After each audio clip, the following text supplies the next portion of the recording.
This is CBC Nova Scotia News.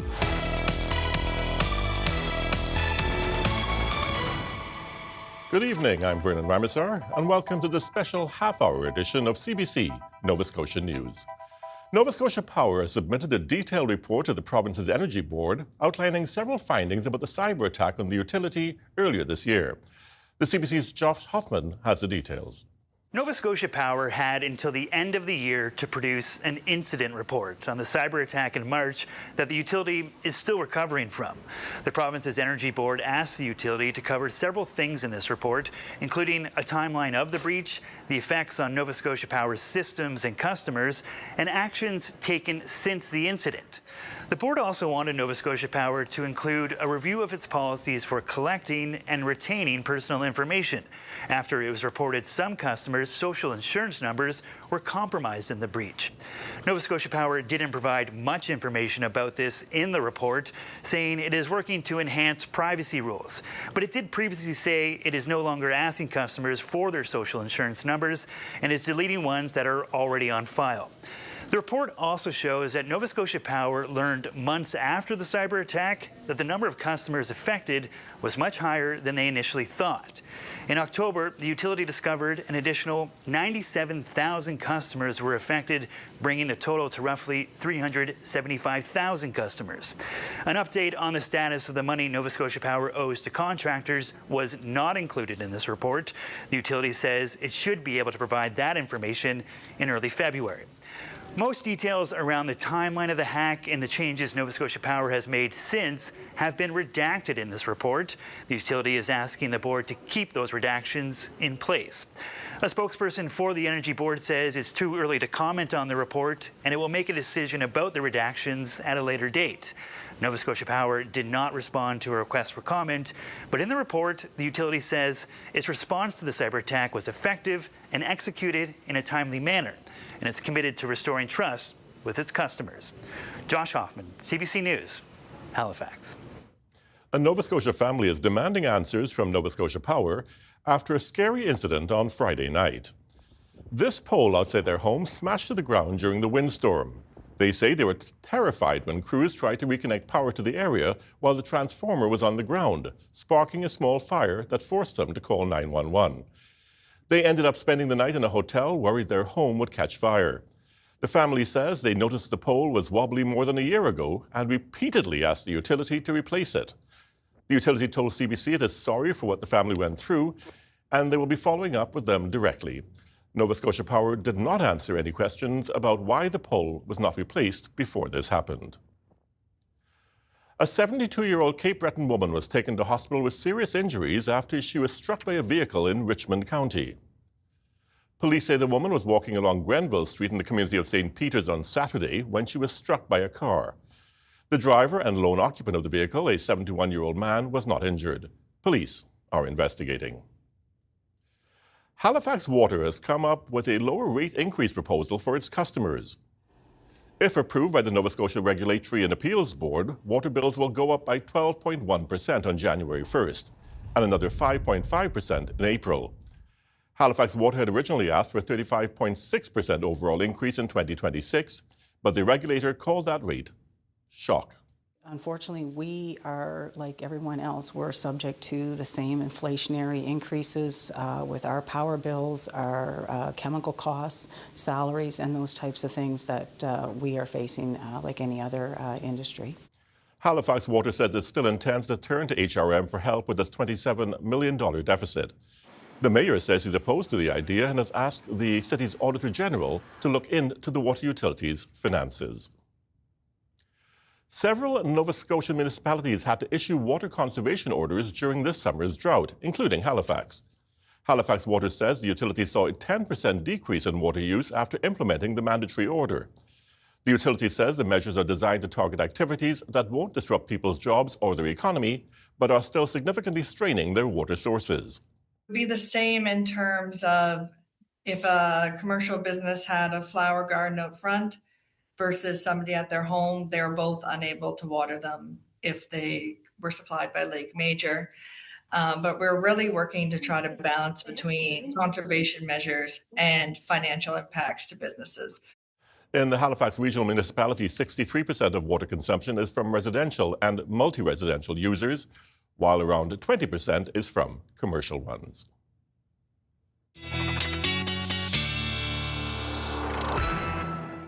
And CBC meteorologist Jay Scotland is here with our first quick look at the weather. Well, Jay, what's in our future? Yeah, folks asking about that white Christmas. I will say the place, it's a lock, Vern, for the future and now. Still dealing with it, of course, those snow squalls up into Cape Breton. Now, you have seen those advisories, those yellow alerts have ended for eastern Northumberland area, but as we move up into the Highlands in particular, this is where 2 to locally well over 5 centimeters of additional snow could fall. Now, these squalls will continue to ease as we edge past midnight tonight. That wind does die down. And we have pretty quiet conditions across most of Nova Scotia, but into the southern parts of the province, down towards Yarmouth. This is where you could be looking at some light accumulating snow from an unrelated system, not snow squalls, but an actual storm system passing well to our south and then east. So we'll talk more about that later as we take a look at what we can expect over the next 24 hours across the HRM. Avoiding that snow tonight. Sun breaks tomorrow, but it is going to be quite chilly, feeling below -10 in the afternoon because of that brisk northeasterly wind. Vern? Thanks, Jay. We'll check back in with you a little bit later. Halifax's list of rental properties is now available to the public online. This comes 2 years after City Council passed a bylaw requiring landlords to register. There are more than 11,000 addresses registered, ranging from single houses to multi-story buildings. Staff believe this represents most of the rentals in the city. With that done, city staff say they are moving forward toward a proactive approach to enforcing building conditions. Until now, staff only investigated if someone made a complaint. A group that represents some of America's largest spirit producers wants the NSLC to get rid of one of its policies. The NSLC has a lower markup on local spirits. It's a way it helps support the local alcohol industry. The Distilled Spirits Council of the United States says the policy discriminates against imported spirits. It mentions the NSLC in a 77-page report on trade barriers. Other Canadian trade barriers include the ban on American alcohol sales in many provinces. The Nova Scotia government says it has not received a formal complaint about the local spirits markup policy. Last week was the final ferry crossing of the year between Nova Scotia and PEI. Northumberland Ferries Limited says the overall 2025 was a better year for the company than 2024. The pros, the company added a ship to its fleet, and fares were cut and ridership was up. The cons? The season wasn't always smooth sailing because of the weather. The CBC's Stacey Janzer has more. It's the last sailing of the year for Northumberland Ferries, a year the company says was a lot better than the one before. I mean, it wasn't without challenges, of course, as any ferry season has some challenges, but certainly the feedback we're getting is that we're doing much better, and we're trying to continue to improve that. There was a new to PEI ferry this year that started sailing in mid-June, the MV Northumberland. Some of its crossings were canceled because of low tides. Northumberland Ferry says it did know that would be an issue. It's one of those things when you're looking for a used vessel. We found what the best vessel for the route, and the great news is that as of the 31st of this month, those issues are going away permanently. He's talking about dredging. Transport Canada is expected to finish that work in Wood Islands Harbour at the end of the month. We are going to need to make it more affordable to travel around this country. The Prime Minister lowered tolls for the ferry and the bridge this summer. Joy says that was a positive, and the ferry's passenger numbers were almost back to pre-COVID levels, even before the change. And August 1st hit, and we spiked our traffic 25 to 30%, and as a result, we've surpassed our previous best season in 2019 in terms of the number of folks carried to their destinations. The challenges in the latter part of the year revolved around winds. Many crossings were canceled. There isn't necessarily a set wind speed for when the ferry has to be canceled. Joy says the decision also depends on things like wind direction and visibility. We'll get much more proactive in how we're messaging, how we're communicating, and how we're allowing customers to gain some perspective on a ferry operation. After the crossings end, one of the ferries will dock in St. John's, the other in Pictou. Joyce says that there'll be work done on them over the winter. He says projects on the MV Confederation will be around reliability and what he calls a better customer experience. Stacey Janzer, CBC News, Wood Islands. Canada is seeing the highest share of positive flu tests in 3 seasons and is expected to peak over the holidays. Test positivity is hovering around 27% nationally. Most infections are from the H3N2 strain of influenza A. That strain is linked to more serious illness and more hospital stays. Medical professionals say they are struggling to keep up, with data indicating children make up a large proportion of the rise in patients. The flu vaccine is free in Nova Scotia. Everyone over the age of 6 months is eligible for a flu shot. You can book vaccine appointments on Nova Scotia Health's website. We have an important food recall to tell you about. The Canadian Food Inspection Agency is warning that Pillsbury pizza pops have been linked to an outbreak of E. coli infections. 4 people have already been hospitalized and 20 more are sick. The agency issued a recall for the brand's various pepperoni and bacon products sold in 760-gram and 2.85-kilogram packages. The Canadian Food Inspection Agency says watch out for products that have best before dates between June 9th and 14th, 2026. Health Canada says not to consume, serve, sell or distribute the products. General Mills says other Pillsbury Pizza Pops products are not affected. Symptoms from eating food contaminated with E. coli include nausea, vomiting, abdominal cramping and diarrhea. You can go to Health Canada's website to learn more about the recall. Well, a Nova Scotia charity served up Christmas meals in 8 communities today. The CBC's Luke Ettinger stopped by to see what was on the menu at the Souls Harbour Rescue Mission in Amherst. And what he found was more than just food, but a sense of community. A slather of gravy, scoop of slaw, and a butter tart to finish off this Christmas dinner served up by Souls Harbour Rescue Mission. The charity dished out holiday cheer at 8 locations from Yarmouth to New Waterford. Garnet and Barbara Melanson dine at the Amherst Centre almost every weekday. They can't do enough for you anytime, but today they went overboard and they got it. It's perfect. Yeah. It's a beautiful meal. Souls Harbour opened the Cumberland County location in April. Centre manager Derek Mumford says the lunchtime crowds have almost tripled in a matter of months. More than 300 people enjoy meals here every week. The week after I retired, I started here. It's been a blessing because we're unabashedly Christian, and the support, it's more like a big family than it is a company. So I can work and do my hobby at the same time, and yeah, it's an incredible chance to give back. There's nothing like feeding people, you know. And one person said to me one day, they said, it's, you know, the best part about coming here for a meal, if it's my only meal, it's hearty, you know, and they really appreciate that. And there was more than just a hearty meal on the menu. We enjoy people, so, you know, that's it's nice. We know a lot of people in here anyway, so it's just very nice. It might only take 20 minutes to eat, but we like to sit here for at least 45 minutes and talk to the people. And that's a gift that can't be found under a Christmas tree. Luke Ettinger, CBC News, Amherst. Santa is not the only one taking to the skies this holiday season. Last week, 8-year-old Spencer Metcalf had his dream come true when he got to co-pilot a private plane out of the Sydney airport. Halifax pilot Dimitri Neonakis runs a program that offers flights to children with disabilities and their families. After hearing about Spencer's affinity for aircraft, Neonakis flew Spencer around his hometown. Both Spencer and his grandmother appreciated the experience. It was fun, and the best part was flying it. To meet a pilot, I mean, he's met pilots, but this special pilot, Dimitri, really gave him his dream, put him up in that plane and let him hold on to that throttle and fly that plane. Not only flying the plane, but the view. He was just so in love with it. Spencer's love of planes has made him a regular at the Sydney airport. He's known by several staff and flight crew members. He was even given an honorary title, complete with an ID badge, naming him the airport's chief aircraft spotter. Spencer and Neonakis say they are now looking forward to their next trip in the skies together.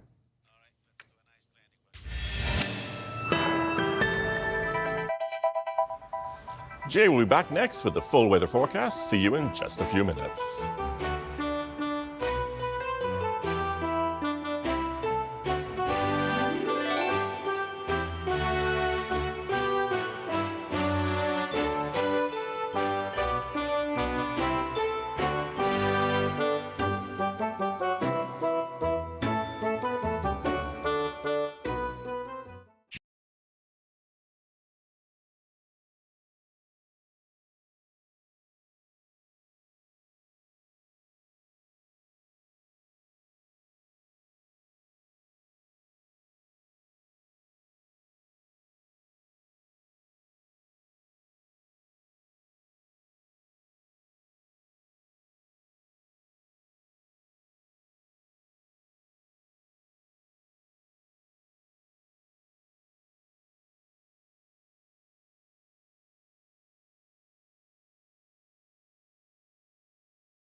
This weather update is brought to you in part by Atlantic Lottery's iGames. Play hundreds of games on the Atlantic Lottery app or at alc.ca. And Jay is back now with his full weather forecast. More chilly days ahead, I guess, Jay, right? Yeah, I'm not sure if that puts me on the nice or the naughty list. I know where there is snow on the ground, the cooler temperatures, the kids are fans of that. But if you have to do any holiday travel, that could be a bit of an issue as well. And bundle up. That will be the big theme for Christmas Eve for your Wednesday. Tomorrow. Starting to get ahead of myself here. Looking ahead to the big day already. All right, there's a look at our daytime highs today from across the province. Now, you did see those temperatures up around the freezing mark for more southern areas, but it was very cold across most of Nova Scotia, and that wind coming in from the north-northwest, that did result in, again, as we look up towards the Northumberland shore there, we did have for eastern areas still some snow squalls this morning. Those advisories did end. Still in place for Cape Breton, where that cold air working across the relatively warm water, still producing some very narrow bands of intense flurry activity. Could result in locally over 5 centimeters for a few spots, likely up into the highlands there. But we will watch for that to wind down late this evening and overnight. So as we get past midnight tonight, that wind really does begin to drop off. Then we'll start to see some snow, some steadier snow building into the South Shore region. So we'll watch as that ridge of high pressure moves out. Just see that steadier snow just moving into the Yarmouth area once we get through the overnight hours tonight. Will still be steady snow falling into the morning. Looking to avoid the HRM, so Halifax not getting into the flurries or the steadier light snow. But you may into Bridgewater, even up towards Kentville, start to get into some flurry activity into the morning hours tomorrow before that sky begins to clear into the afternoon. And it's not clearing entirely, but breaks of sunshine across much of mainland Nova Scotia through the afternoon. As we look to more eastern areas, this is where I do expect it to stay mainly cloudy. There's a very slight chance for some scattered flurries to set up as well. And that wind will be picking up from the northeast. So anywhere that there's snow on the ground, even if there's no snow falling, do watch if you have any travel tomorrow for Christmas Eve. You do watch for blowing, drifting snow for those areas, those more northern and eastern areas that did see that snow return after, of course, the big melt that was just a few days ago. As we look into your Thursday, so for Christmas Day, we are looking at a brisk wind that will be developing later in the day from the north to northwest, and that induces this trough here that will result in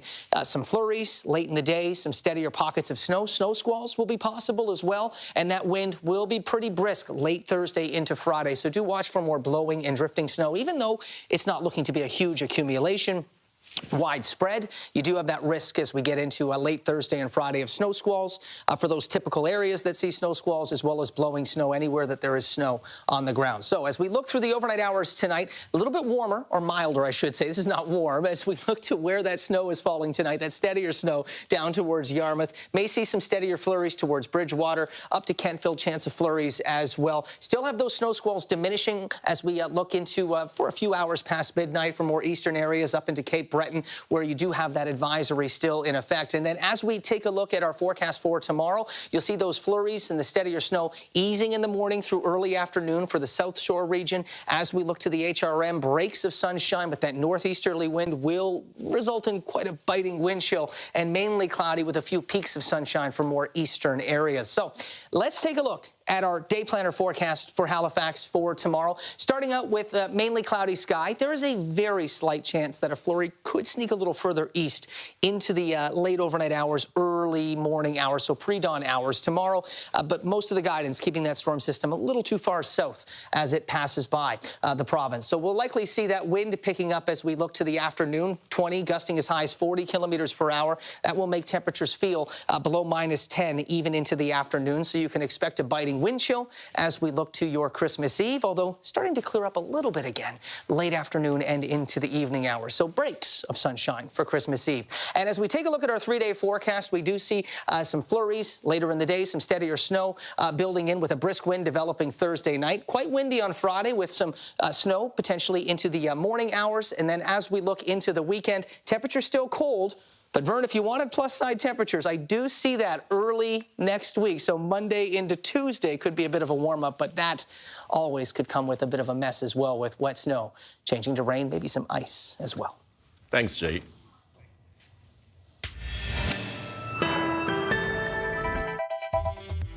Coming up, efforts to save the Mi'kmaq language with a Christmas concert in one PEI community.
This year, the Christmas concert at the local school was almost entirely in Mi'kmaq.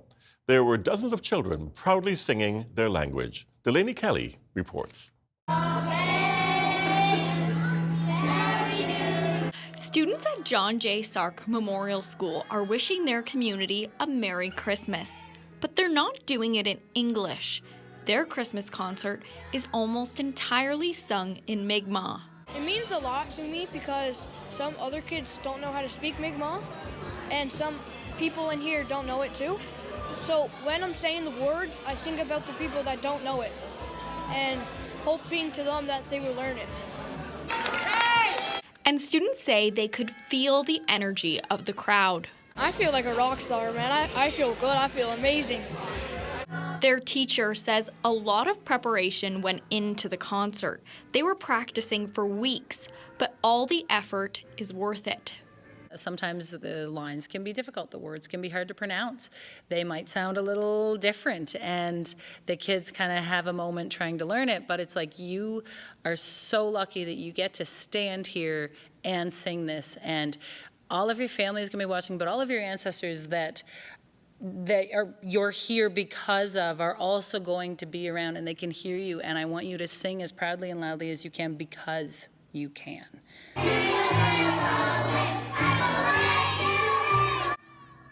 The theme of the concert was Winter Wonderland, to honor the land.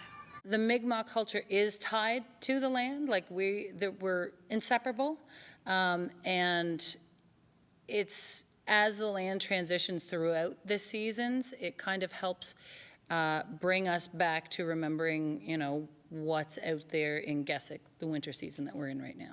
It's the feeling of belonging, the feeling of the students actually learning about our culture and being able to put that into a song and to being able to honor our ancestors, honor our community.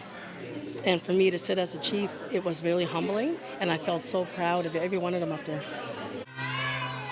The school's Mi'kmaq teacher says it's important that kids embody the culture so they can be strong Mi'kmaq people and pass on the language and their ways to the next generation. Delaney Kelly, CBC News, Lennox Island. And that's it for us tonight. Thanks for watching. We'll see you next time.